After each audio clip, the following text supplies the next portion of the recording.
Oh, hi. Hey, thanks for coming. My name's Kendall, and this week what I have for you is Block 5 of the Autumn Wonders Sew-Along, hosted by Pat Sloan at her website, ilovetomakequilts.com. This week we want to know about your fall gardens. What happens in your garden? Are you planting new things? Are you doing a changeover on certain vegetables? Let us know when you share your picture of your block over at Pat's Facebook group, Quilt Along with Pat Sloan. If you haven't done so already, jump over to Pat's website, ilovetomakequilts.com, download this week's free pattern, come back here, and you betcha, I'll show you how I do it.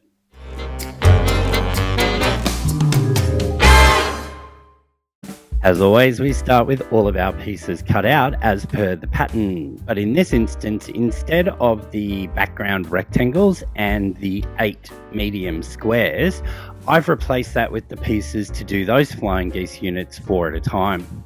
So if you refer back to my video, Flying Geese 4 at a time, which I'll link to in the top right hand corner, you'll see which sizes I've cut my large square and my 4 smaller squares. I have also shown in previous videos that using the 4 at a time method does indeed use less fabric and less waste.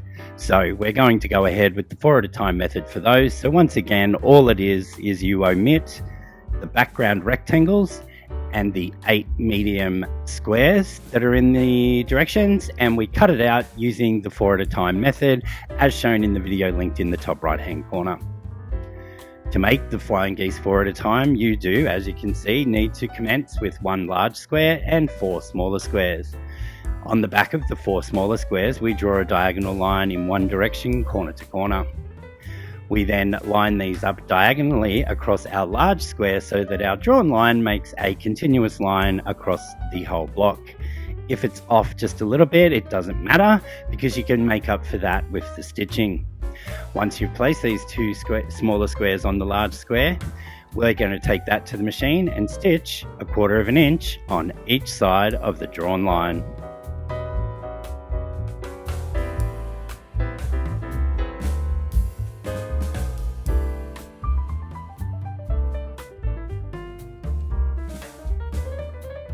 Now that we've stitched 1/4 inch on each side of our drawn line, I just like to give this a quick press first to set those seams and settle those stitches into the fabric before cutting it in half along our drawn line. We then need to press the smaller triangles up away from the larger triangle, and it will look like a love heart or a cat's face, or I don't know, you tell me in the comments below what else you think it might look like. Once you've got it to that stage, we take the remaining 2 smaller squares and we once again place those in the what would be the original diagonal from the block. So the drawn line on the back of those goes from the 2 peaks down to the remaining corner, and then we once again take both of these to the machine and we'll stitch 1/4 inch on each side of the drawn line.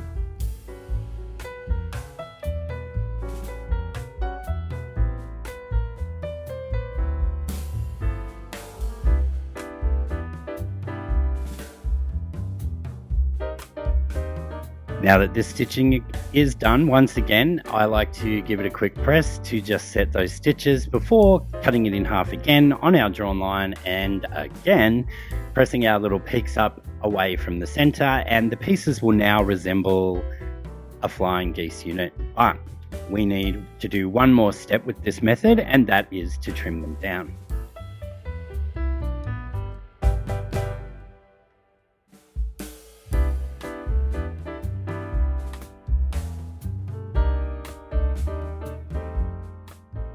So to trim them down, I like to use my Ultimate Flying Geese tool from Creative Grids.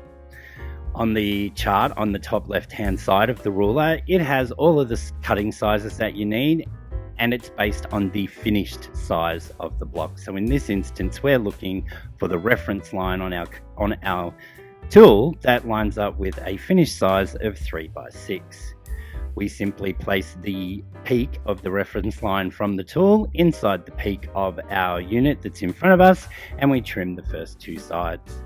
We then rotate both the block and the tool, and we can line up again using that same reference lines on the outside on those freshly 2 cut sides and on the inside of the peak, and trim the last 2 sides.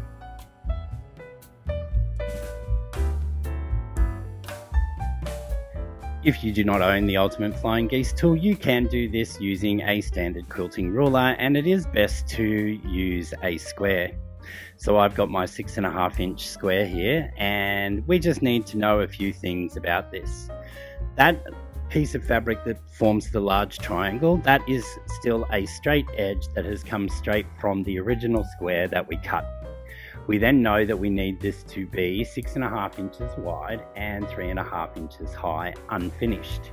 We find the 3.25 mark, as that's half of the 6.5. We put that in the peak.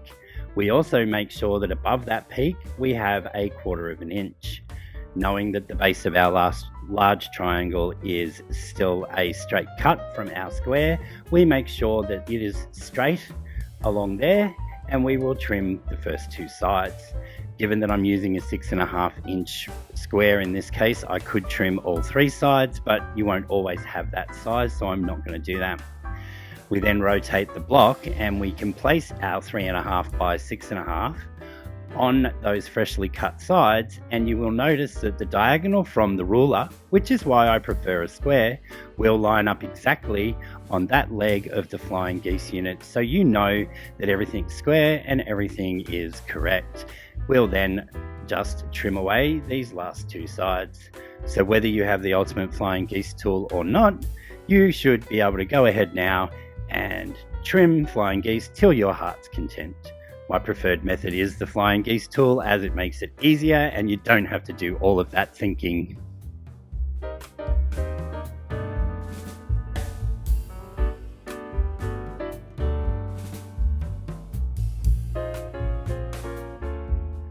We're now going to move on to the staple of every quilting project, and that is our HST units.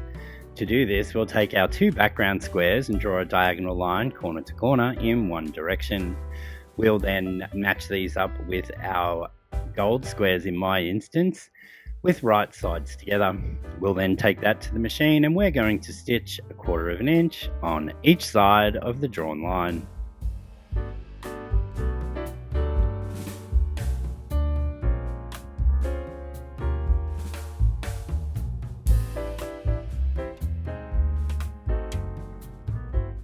With the stitching now done, we just need to slice these in half along our drawn line and then press them towards the dark side and get ready for trimming down.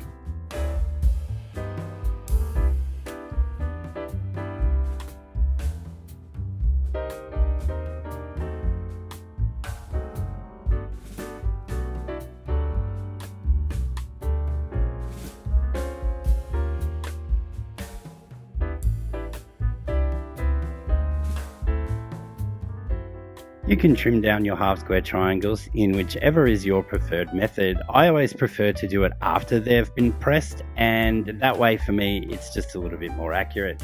I also, as you may or may not know, like to do them 2 at a time because I need fast results. So to trim the half square triangles down, I like to grab a square ruler. In this instance, I've just grabbed my small 3.5-inch square. We place the diagonal from the ruler on the stitching line, and then we make sure that there is enough fabric outside our required trim down measurement before trimming the first 2 sides.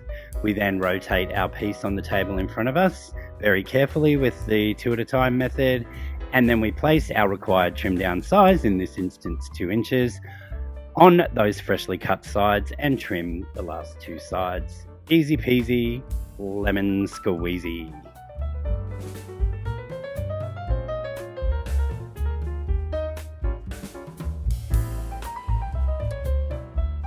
We now need to make the smaller flying geese units for the small star that's in the center of this one, and they are a little bit of an unusual measurement. It doesn't stand by the original concept with flying geese of being twice as long as they are high. So we could do this the 4 at a time method with a little bit of math, but I thought just for variety and to show different techniques, in this video I would do them the traditional method, which involves putting a sew and flip in opposing angles on either side of a rectangle.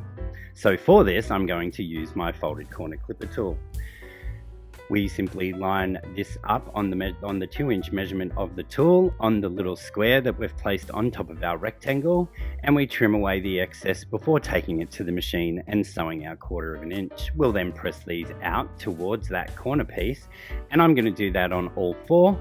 When you're doing the angle for the right hand side of a flying geese, you have the piece horizontally on the table in front of you, and when we do the vertical for the left hand side of our flying geese unit, we will put that one vertically on the table in front of us, and that way we will have the correct angles with no mess, no fuss. So I'll go ahead and make all 4 of these flying geese units and join you back.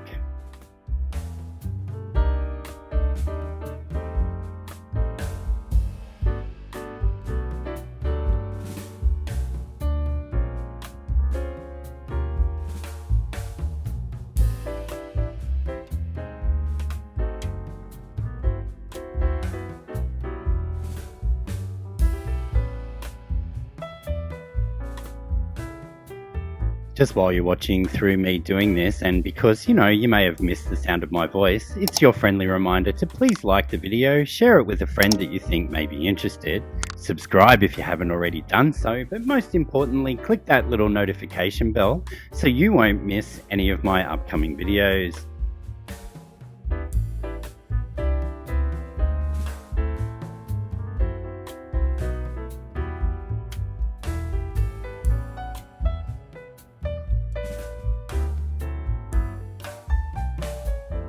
With those small flying geese units now made, it's time to construct the center of our star. To do this, we'll grab our 3.5-inch dark square that we've had set aside from before, the 4 flying geese units, sorry, not the floor flying, fly, and the half square triangles that we created at the second step of this video. We'll lay them out as per the pattern, and we'll put this together using 9-patch construction. We'll start by sewing all of our vertical seams and then our 2 horizontal seams. We'll press out towards the half square triangles on the top and the bottom row and in towards the solid square on that center row. You'll notice here that because of my pressing, the flying geese and the half square triangles seam allowances were both going in the same direction. So I've just given that a quick little clip and flipped one of the seam allowances over so that that nests nicely and we can control our bulk.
With our 2 horizontal seams now done, we'll just simply press these in towards the center, and that will give us the path of least resistance and take away more of that bulk than trying to press towards the flying geese units.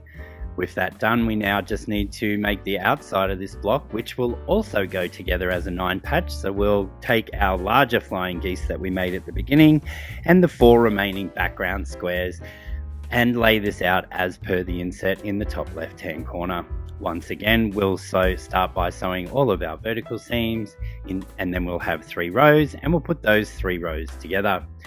We'll wait and see which way I press, because as of right this minute I don't remember which way I went, but I think that there may be clipping involved. Let's see.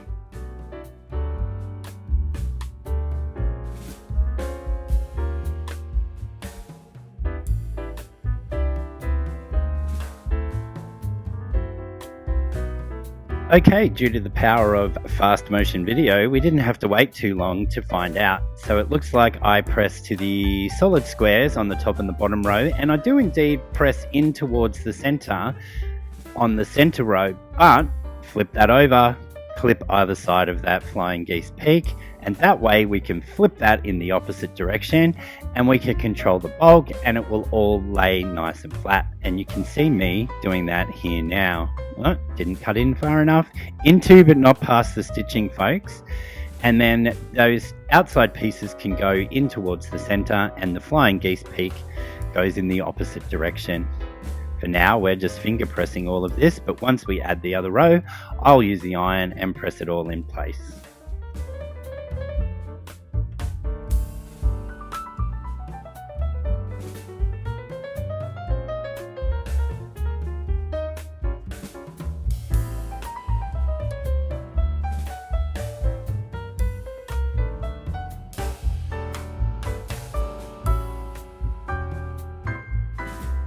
Because of the way we pressed our center row, it means that our seams here won't nest. So you've got two options. You can clip where I am on the other side of that seam in that central block, or you could clip the top and the bottom row where the flying geese are, just to flip that seam allowance and make sure that we can control the bulk of the block and get the flattest block possible.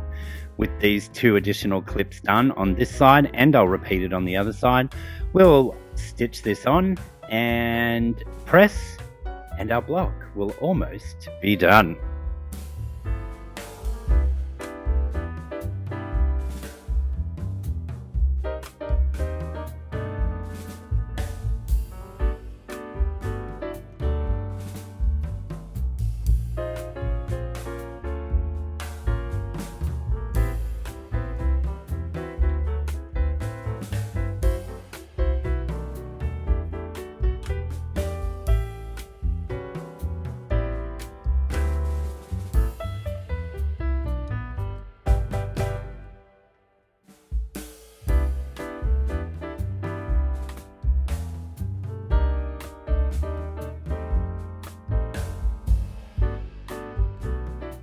With our horizontal seams now sewn, I do indeed clip, and on this one again, but I clip on either side of the peak of that large flying geese, and that way I can do the same as we did in the center and flip the point of the flying geese in towards the center, and then the other seam allowances go up and out towards the top and the bottom row. And this is the best way to control the bulk around the block.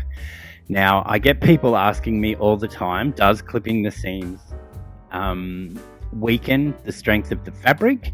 And I can just say that I've never had a problem, and once it's quilted down, everything holds in place nicely. And also, inside every single garment that you wash and you wear and gets treated rather roughly, really, in the rough and tumble of a washing machine, particularly in ladies' fashion, every single seam that is on a curve, or like a curved piecing on a princess seam, or around the bust area, or even around the armhole of jackets, dresses and tops, those seams are clipped to allow the curve to sit as flat as possible. So if you think of how much your clothing gets washed compared to how many times a quilt may be washed, clipping into those seams is perfectly fine.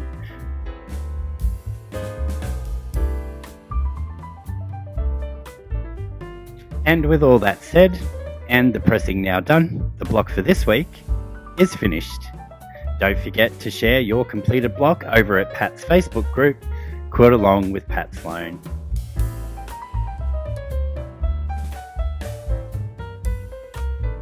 Well, that's it for another week, folks. And as always, I really love if you could like, share, subscribe. And if you subscribe, well, if you don't, I don't know why. But when you do subscribe, not if, make sure you click that little bell and you'll be notified of all my upcoming videos. I generally am only on a Wednesday, but sometimes I have another free pattern for you. Or I may even conduct my own sew-alongs, as I recently did with Bunnies and Blooms. As always, thanks for watching. I'll see you all again next week. Bye for now.